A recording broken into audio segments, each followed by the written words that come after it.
Hello সবাইকে। আজ ছিল আমার অফ ডে, তাই গাড়িটা সার্ভিসিংয়েরও ডেট ছিল। চলে গিয়েছিলাম সকাল সকাল উঠে পড়ে গাড়িটা সার্ভিসিং করানোর জন্য।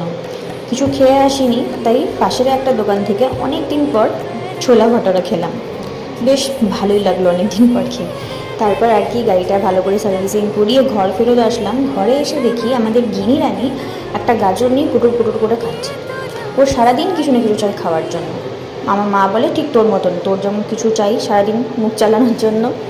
এই যেমন বিকেল হতে না হতেই মুড়ি চানাচুর আর চিড়ে নিয়ে পরে বসে পড়েছিলাম খাবো বলে।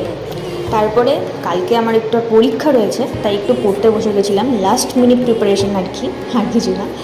দিয়ে পরে একটু পড়ে নিয়ে পরে রাত্রিবেলা ডিনার করলাম। ডিনারে ছিল ভাত, বথুয়া শাক আর আলু দিয়ে একটা তরকারি, আর ছিল আমার ফেভারিট মাছের ঝোল। ব্যাস এভাবেই আজকে অফ ডেটা পেরিয়ে গেল। চলো দেখা হচ্ছে নেক্সট ব্লগে। টিল দেন।